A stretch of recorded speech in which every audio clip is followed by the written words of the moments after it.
Okay. So shall we start? Good afternoon to everyone who managed to join us in this webinar. This is the first of Langkawi International Tourism and Hospitality Research Center webinar for 2021. And we will be discussing an important topic to all of us tourism and hospitality researchers. And that topic is much needed research and innovation in tourism and hospitality from the industry perspective. Yes. We feel that this topic is timely because there has been a disconnect between what academics focus on in their research engagement and what the industry really think is useful for them. So we hope to bridge this disconnection by shedding the issue. We are very fortunate to have with us today a well-experienced industrialist from Indico Hotels, India. Welcome to Mr. Borgia, and thank you for joining us today. Let me read to you some introduction about Mr. Borgia, and then we will follow through this with a couple of videos that we can share about Indico Hotels. Okay? Mr. Borgia is currently the chairman and managing director of Indico Leisure Hotels. Indico is India Ecology, a tourism company with national interest, and also the only Indian hotel group to win the distinguished Global Eco-Tourism Award. He's pioneering rural tourism in India to mend the broken backbone of India villages has been one of his most significant contributions to tourism and development in India. With basic education in commerce, he specialized in group dynamics and social communication from CNRS Lyons, France. Later, returned to India to do ground research in social communication for rural development. He wears several caps, but all through carries the Indologist one. Whether at the UN, Government of India, press, firms, hotels, or the corporate, he moves beyond competition, finding a unique position. His companies and concepts are people and rural-centric. Creating Indico Hotels Swami Malai, Indico Hotels Mahabalipuram, and Indico's Lake Forest Hotel, India's unique heritage hotel, is a landmark, making these heritage hotels accommodate, fund, and operate the Borgia's Indian Heritage Museum. Whatever he did and does seem unique, but always people-centric. Today, he is not only known for his business acumen, but also for his leadership skills.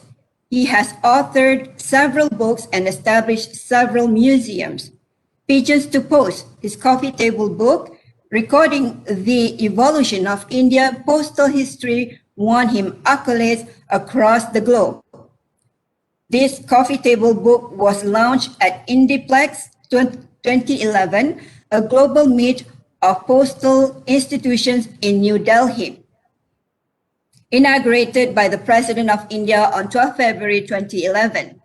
He is in the process of creating a world wonder, the last resort for human wonderment, and the Ecoville, a sustainable village for earth-loving people in the heart of Tamil Nadu. You can view his website at www.indicohotels.com. He is well-traveled and also travels extensively lecturing on subjects such as sustainable tourism, ecology, archaeology, and creative business concepts. He lives in Chennai with his wife and daughters, Chandini and Sahana. So welcome, Mr. Borgia. Thank you for your willingness to join us and engage with Universiti Utara, Malaysia today. Before we invite you to speak, we will play a couple of videos that you have shared with us.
The world can see it as a hotel, but many see it as a piece of art, a jewel.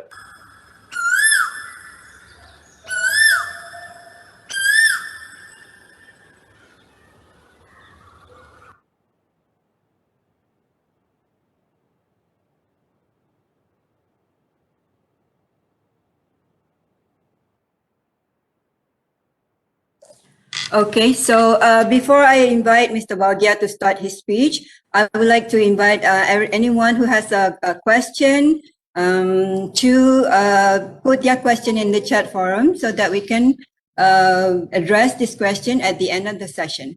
All right, so thank you again, Mr. Steve Bahagia, for being with us. The platform is yours. Thank you, Professor Kasim. I'm here more to speak to you about how to do responsible business, sustainable business, be it tourism business or whatsoever, but tourism business is the most acceptable one. Before I start speaking, I'd like to bring in three factors. One, world over, most economies were built by the British, were built by the business people. Most, we must understand, it is the entrepreneurs who built the nation. Two,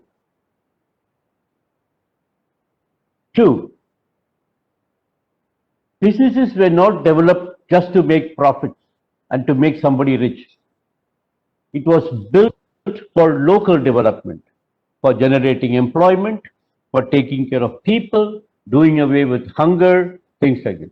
And third, more effectively, businesses are generated to promote their nation.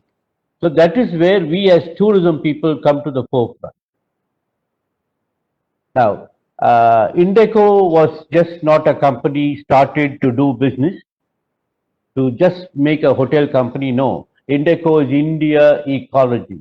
We created Indeco to see development in our country, primarily for rural development. I believe any business has to be created for something very special. If you cannot offer something to local communities, let's not do business. It's not fair business, especially tourism. If tourism does not offer something to local communities, it is not fair tourism, and let us not indulge in another form of exploitation. To suit India, we created this company, and today we are doing wonderfully well, attracting the international tourists. Now, Indeco has a policy, does not build hotels in urban areas competing with other hotels. We go to remote rural areas, and there in a remote rural area, we try to build a hotel so that the life and lifestyle and the economy of the people goes up. For instance, in a small village called Malay, which most Malaysians flock because it is supposed to be the Murugan temples are all situated there. We created a hotel, and the hotel, the per capita income of the village in 1992 was just about 4.03 American dollars per family per month. That was exactly the cost of a bottle of beer. But today, in a matter of 25 years, the per capita income has gone to more than 412 US dollars per family per month. Now, this is what is development, and this is what business, especially tourism business, can do to your economy. And I would request every young person involved in tourism to think of a business as tourism like this, to share, not just sustainable. Sustainability is to preserve the earth. Incidentally, Indeco was adjudged the 6th best idea to preserve planet Earth. It is a prestigious award for us, and we are very happy to have received it because of the mission. Now, why does Indeco, which is purely a business company, get involved with local communities? I told you, it is the entrepreneur who built a nation, not the politician or not the government. The government can only govern and assist. We have to do the rest. Now, most young people ask me one famous question, Where did you get the money for doing all this? Money is the least of importance for a creative business. Idea is more important. If you have a good idea, money will come after you. If you go searching for money, you'll end up spending all your beautiful youth waiting outside a bank, waiting for the money. If you have a good idea, jump, don't test the waters. Jump and do what you have to do. Money is least of the important factor. It is the idea. Recently, I came across a young person, a young boy. He was only 17 years old. 17 years old. He comes walking to the canal, and there were a lot of foreigners waiting for him, about 20 of them, seriously waiting for him. So I said, what are all these people waiting here in the canal? I went and asked. They said, we are going on a walking tour. It's called the duck tour, duck, D-U-C-K. This guy takes them on a walk along a canal, a river, shows these foreigners how the ducks swim and go, how it lays eggs, and he demonstrates a very important factor. In India, we say he's a duck, that means he's an idiot, because they believe ducks are idiots. When ducks are on the canal, you shoot up in the air, the duck will think somebody has shot it, and it will pretend as though it is dead, and then you throw a stone, it says, oh, nobody has shot me, and again, oh, I'm alive. It will start swimming. He demonstrates this to the foreigners. Finally, he goes to a toddy shop. A toddy shop is a shop where they sell liquor for poor people. There he goes, cleans up the table, spreads some paper, gives each a mineral water bottle, makes them sit there to taste the Kerala fish curry and rice. The best fish curry rice you can ever get in India is in a toddy shop, is in a liquor shop. And he charges them $25. That's tourism. He earns roughly 400 to 500 US dollars per day.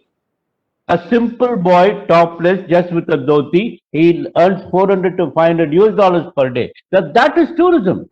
You ask all those people who went to a tour, they will say this is the best experience that we have ever had. Now in my hotels, when foreigners come, I marry the rural experiences with the foreigners' demand. That's what I do. Nothing more. Nothing more, nothing less. I connect the foreign tourist with the rural talent, with the rural lifestyle. That's why I chose tourism for rural development. The best economic tool that you can have in your hand is tourism to develop the villages. In India, our villages need a lot of attention right now because we are breaking their backbone otherwise. The urban India is growing and the rural India is dying. So now what do? When they come, a tourist is garlanded. The garland is made in the village. It is with the flowers grown in the village. Then they are given a welcome drink. Again, it is made out of a herb that comes from the village. All that the village buys has to be from within the village. All the employees, the 100 employees in each of our hotels are from the village. So we go, we do business with what they know, with what they have, and with what they do. This is how their economy goes up. The French tourists love to be adventurous. They want to learn how to climb a coconut tree. Yes, we call the village farmer and say, teach this gentleman how to climb a coconut tree with all the safety. The gentleman charges $25 per lesson to climb a tree. Half a day he teaches them, gets $25 from the tourist. We are happy to share. Then if he wants to know how to drink a tender coconut without a straw, but with a palm leaf, no plastic, he charges $10. You want to ride a bullock cart? We teach them how to ride a bullock cart. He charges $100 and also gives him a license to ride a bullock cart printed in a 100-year-old press. Friends, for me, this is tourism. This is tourism. To share your country with a foreigner. Not like what happened in the past. You don't allow them to loot your country. You protect, you sustainable, you make your country regenerative, but share all the lifestyle which they want to enjoy. This is tourism, and for this you don't need big money. Hello. You need to be extremely. You need to be extremely creative. You need to be extremely honest and hardworking. And this is exactly what we do. If these things are generated and presented to the foreigner, then the world will see your country with new eyes. How long do you want to come to a country and see the 100-year-old temple, see Delhi, Agra, Jaipur, same thing? No. We have been doing this for the last 100 years. Where are we? With the same percentage. A small country like Singapore and Malaysia receive lot more tourists than India. Why? Because we have not seen the other side of tourism. Today, tourism is just not experience. It is not experiential. We have to sell the most rare thing that we have in our country. Now, take the world over. India is a country that has the world in the country. But why are we not doing? Because we are not looking at the future. We are not looking at the right product. India is the only country that can sell emotion. We can sell peace. But we are not doing that. We are trying to copy the West. I think the Asian countries should stop copying the West. We should stop doing what the West do for tourism. We don't need casinos. We don't need cabaret centers. We don't need alcohol. We need to sell what we have the best in our country. And that is what we need to look at. On the same lines, we need to make tourism sustainable. We need to concentrate on development. We need to make tourism regenerative. We need to do it the way we do in our country. Why do we have to have our waiters dressed in a suit? And he stands like that erect and he goes in the morning into the restaurant and says, "Good morning, sir. How are you, sir?" Oh, no, we don't need that. Asians have the best way to be hospitable. How beautiful when our women goes, "Namaste. How are you, sir?" That humility, that humbleness, that promptness, that smile. I think these are things that we are predominantly popular in the world, and this is what we should be. We will be what we want to be and sell what we have to do. Recently, I wanted to open a hotel. There was a tribal area, hardly any water there, no jobs. So we opened a 100-room 5-star hotel in a hill station called Yerkod. 100 beautiful rooms. Today, that single hotel has changed the fate of that hill and all the tribal people who are employed there. In near Tanjore in South India, we built a hotel in a village called Swami Malai. This is the place where Lord Muruga taught his father Shiva the meaning of the word Om. So what we have to do, we create all these stories and connect it to history. We need to find biscuits who are now studying tourism like you to sell this concept to the world. You know, the Malaysians are the largest arrivals to the town because they come to worship Lord Muruga, they come to see their palm history. We have sold everything possible and Malaysians and Singaporeans come flocking there other than the French and the Germans. Now, this can change the fate of that town. That temple town has about 5,000 temples. We have documented all that. It is the cleanest town in India. A temple town to be called the cleanest town. There are no beggars in that town. Electricity costs cheaper. It's the only town in India to have air-conditioned bus stops. All girls' schools in the village have toilets. It's not a miracle for you, but in India it is a miracle. When we went there 10 years ago, we found out of the 674 schools, only 142 schools had toilets, girls' schools. Today, all schools have toilets. All schools have toilets. We treat 100% of our solid waste. There is no unemployment. There are no beggars. What more do you want tourism to do for a town? This is what tourism can do for a town. Imagine every area, if we had hotels of this kind, the country would be prosperous, economically so well off, and all the people will be happy. And instead of selling monuments, we can sell peace, love, and happiness. What more does the world need? These are rare products today.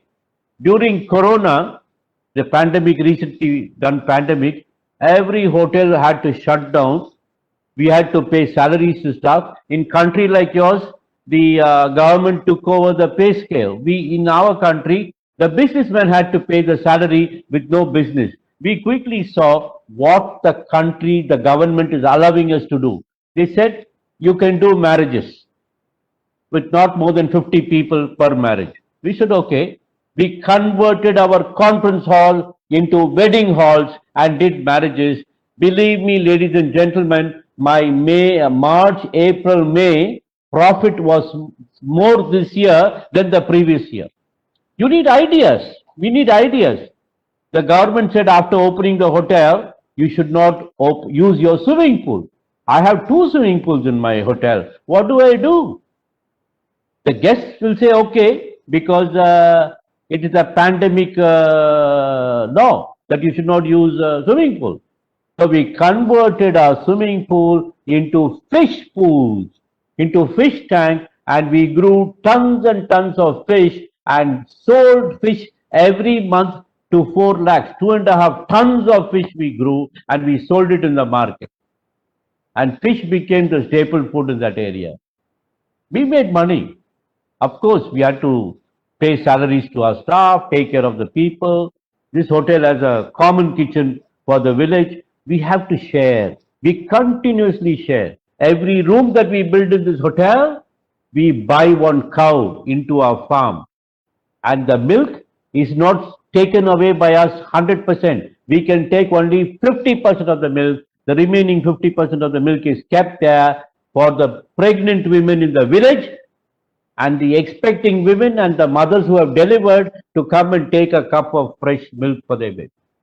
So this is how we share. And there is no other business other than hospitality that can do better. Therefore, our business, maybe because we share, my business during the pandemic was much, much better than the previous year when there was no pandemic. We continue to do that. Not only that, we are saviors of heritage. Recently, the government brought down a beautiful heritage building built in 1757 by the East India Company.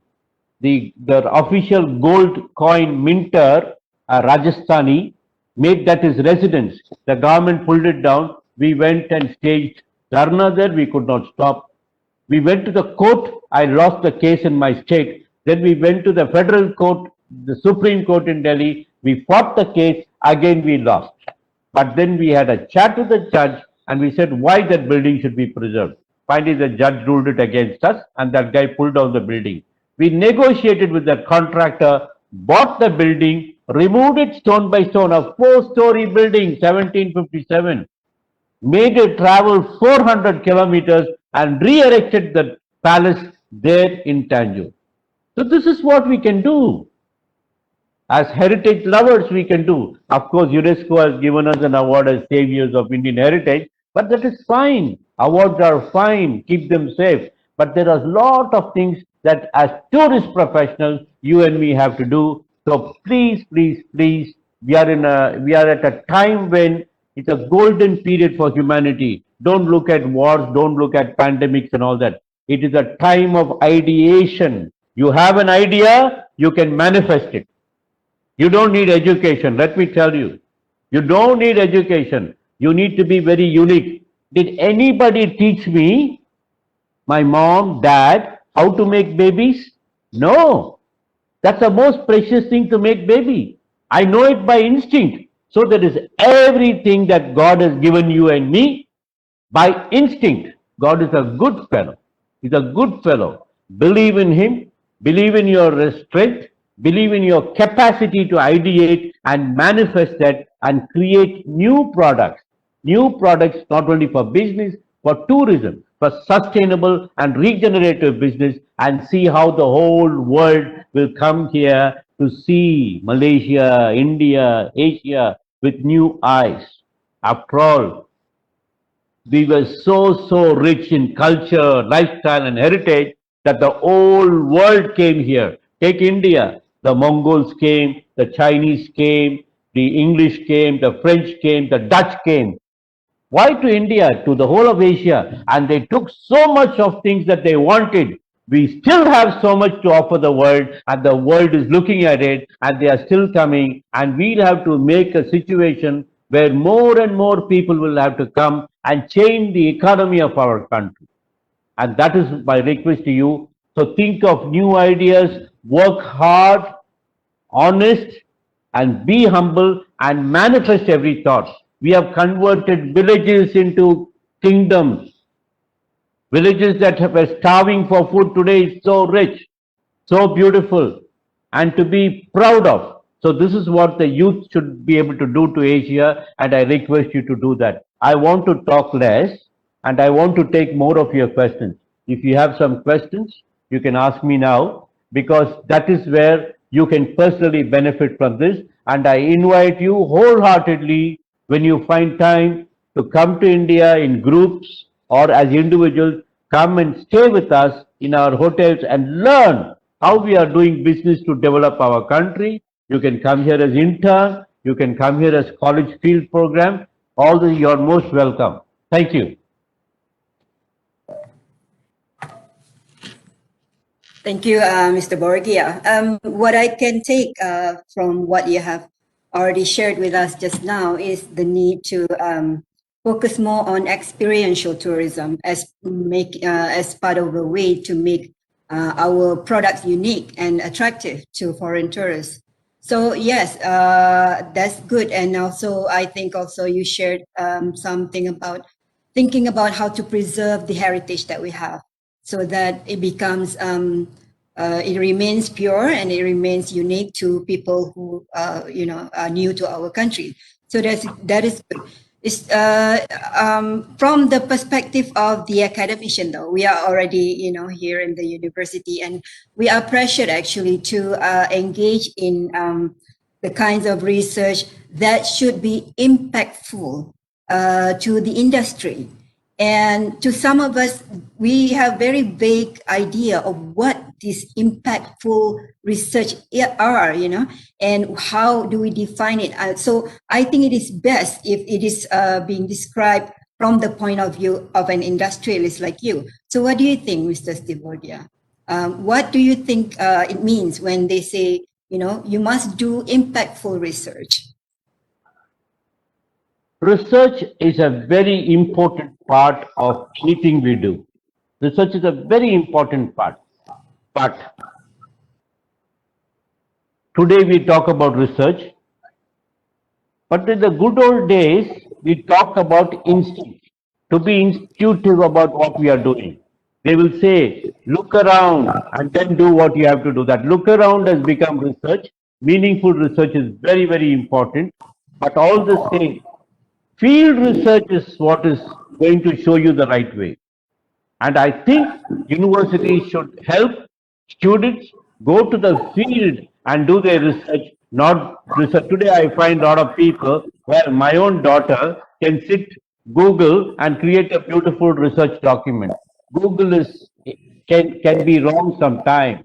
It can just repeat what I'm talking, and I can be wrong. I think research is important, innovation is important, but beyond all this, to be sound with field knowledge is equally important. I think that is where we have to bring about a change. Take students from some very popular universities in Europe, I don't want to name it, especially countries like Germany and France. You will find them let loose for a year. They will travel. I met a group of children recently in Ladakh.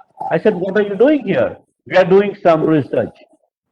I said, for such a long period, for 1 year? Yes, we take off 1 year and we do research. How beautiful. Take floating university semester at sea. About 700 students, they do a semester going around the whole world. They go around the whole world, park in important cities, and they study that city and go back to the university to do their thesis. I think we have to look at that very seriously. Yes, that's true. But I would rather not talk about possibility of the academia being irrelevant one day. Yeah, but I understand what you're saying about that experience is much more important than academic endeavor or academic look at the industry. But still, I think we should try to bridge what or how, or at least give some ideas of how us researchers who normally work on theories, and we try to apply our findings to back into the industry. Yeah. So what sort of help? What sort of research could be useful for example, community, like what you said just now? You, as an Indico hotels, have a very close connection with the community around you, right? So how can we also, from the academic side, be as engaged in that regard? What sort of things that we can do to contribute and make the community better? By community, I mean not just the villagers, but also, the local suppliers or entrepreneurs related to tourism and hospitality, whatever segments of players that relate back to our industry, which is tourism and hospitality industry. How can we give back as a researcher to these segments of the society? Responsible research is a must. I never mentioned that academic education may not be relevant. It is equally important. Like the way a child does kindergarten, first standard, second standard, third standard, school, college, research, these steps are very important. So therefore, academic education becomes very important for them to understand the world. Beyond that, after academic qualification, I think before they get to do something, they need to get very specific research done. And the research should not be bookish, the research should be field oriented. We should know the field. If we do not know the field, we may not be doing the right research. Like for instance, in our company, before we plan a development program in a region, we are very clear that we will get the community involved in what we are going to do for them. Once a year, we meet the community before we start any program. We ask them, what are your priorities? We may think food is their priority, but in many villages, we have come to know toilet is their priority. We did not even imagine that. Would you imagine? So they said, we are not able to get brides into our village to marry our sons because most of our homes don't have toilets, and it is known to everybody around, and no girl wants to marry a boy from this village. Would you think of it? So all this, only research can bring all these things about, be it social or economic. Research is very important, but I think a lot of field knowledge is equally important, and research should be field oriented, not within the course. By field oriented, what do you mean, Mr. Borgia? Pardon?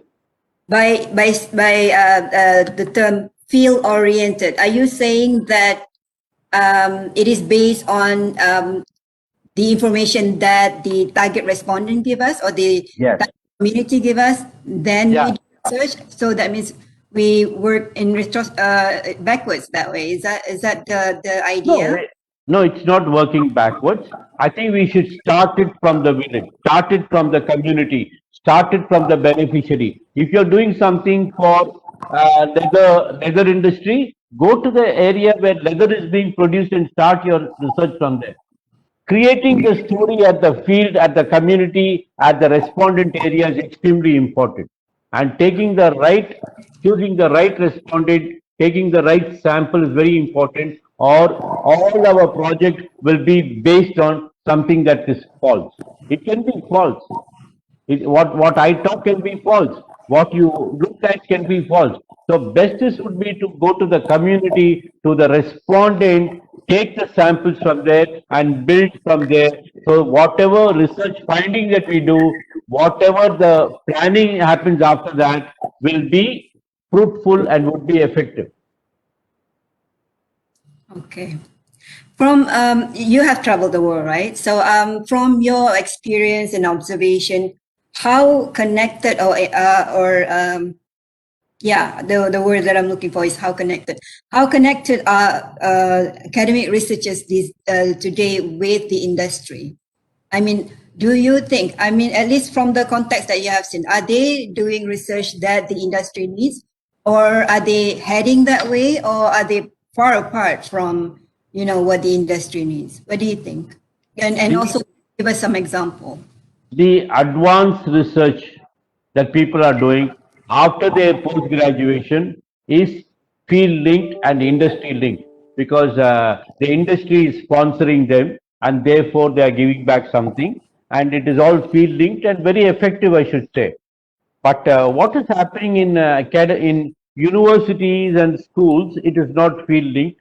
The research is being done at the institution level within the framework of your compound. I think that is where the college education has to change.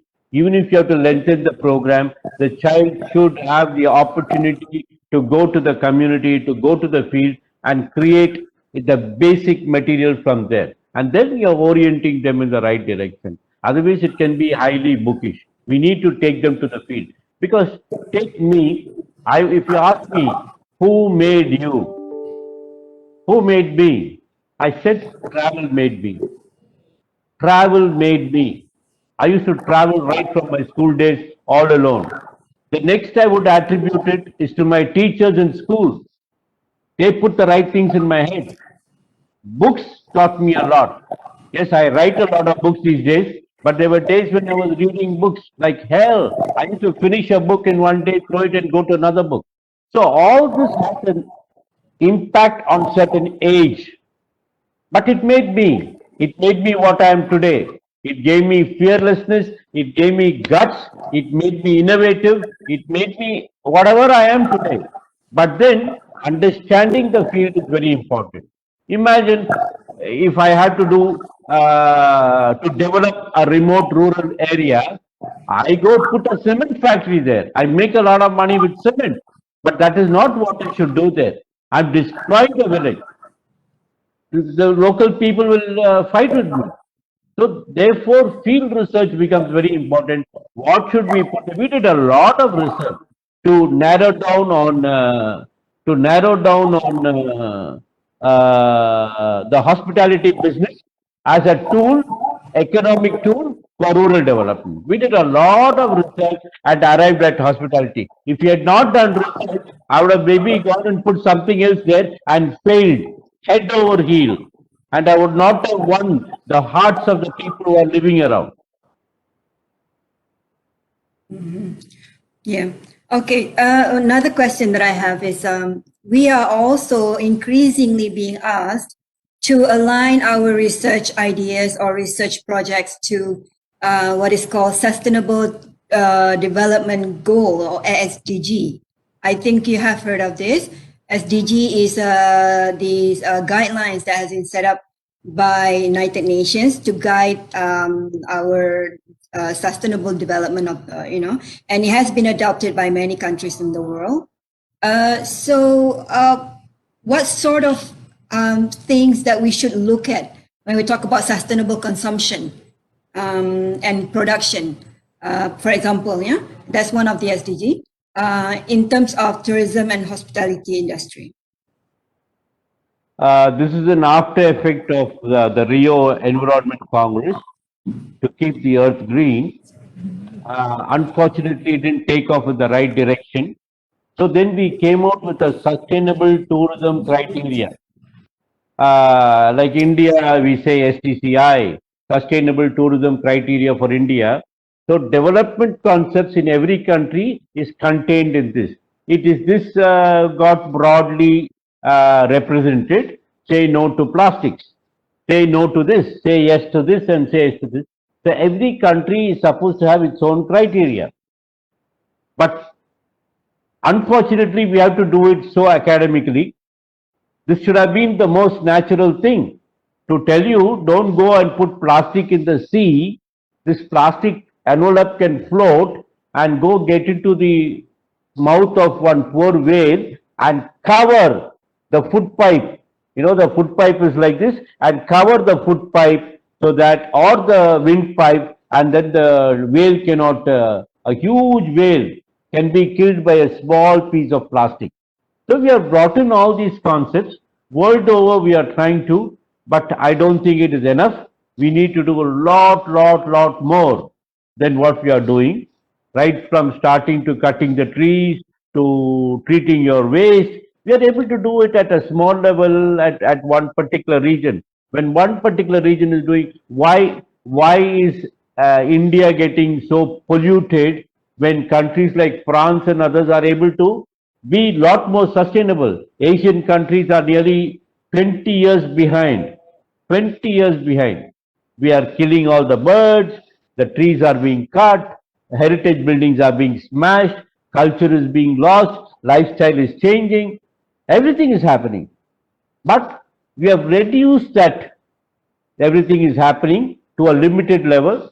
We are learning to be sustainable, but the world is moving now from being sustainable to being regenerative. How can our lifestyle and our life regenerate and make the earth more greener? This is our attempt today. We have moved from sustainability to regenerative tourism. So this is what is happening. But we are trying to do that through law. There are a lot of states where plastic bag is not allowed, lot of hill stations that cannot take more people than what is defined. All this is an outcome of research. After the research on carrying capacity of that given space, we were happily hunting tigers and lions and everything. But today we know the population is decreasing at this rate. Therefore, we stopped hunting. So luckily, all this is because of research done by a group. So now we have to learn to be sustainable, or we may not give the future generation an earth to live, or water to drink, or food to eat. This is where we will end up. Okay, this question is actually personal to me because I do a lot of research in corporate social responsibility and sustainability, sustainable consumption. From an industrialist point of view, do green consumers exist? From what you see among your visitors or your guests, do they exist? Do they really request sustainable products and sustainably produced services? Yes, lot more people today request than people of yesterday.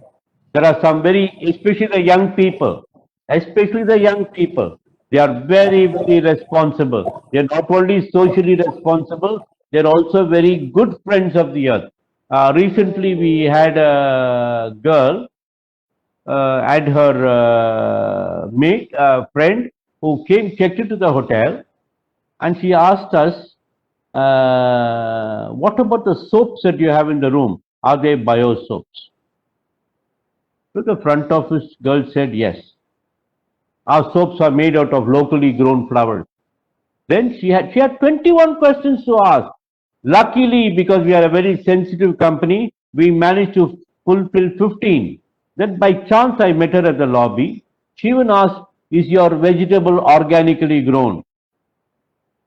Do you wear non-polyester clothes as uniform? Amazing little girl, just about 20 years old. Then I asked her, do you do this in your country? Or she said, any hotel I go, I ask this. Only if at least 10 criteria are met, I go in. Otherwise, I will look for another hotel. That is being responsible. So people are changing. The other day in the airport in a city called Bangalore, I saw somebody eat some popcorn and leave that envelope on the chair, and he walked into his flight. One guy, a boy, ran behind him, brought him back. He said, would you mind taking that and putting it in the dustbin? Today we see dustbins in various colors in India. This was not on. 10 years ago, greening the country means green color paint. We have changed. We have changed. Now we know green is not just greening, it is beyond that color green. People are trying to do sustainable buildings, they're trying to do regenerative farming, and they are marrying these practices together in their lifestyle. There is a community I met, deep South India. The entire people in the village do not touch their electrical switches one day a week. They go to bed when the sun sets, they wake up when the sun rises. So they do not use power one day a week. They don't use running water. They contain waters in a bucket and keep it. They don't open their showers one day a week. So these are all normal practices that are coming up and creating some faith in sustainability. But this has to grow at a much larger rate. We need to understand we are polluting and killing the earth. I remember when Malaysia painted various colors on Batu Cave steps. Batu Cave used to be such a sustainable place, so natural. I've climbed that hill so many times, but one day when I saw these colored paints, I was shocked. You had put all sorts of colors and oil paint, not even regenerative paint, not biodegradable paint. It was shocking to the whole world. Now, I'm not bothered why you put that color, what for you put that color, but I like the way the whole world got emotional about it. So that consciousness is there, that awareness is there, but we got to start practicing that. Many people do print books these days, they print it on degradable paper. Children are a lot more sympathetic than people of my generation because they are being educated. They are all after effects of research. Thank you.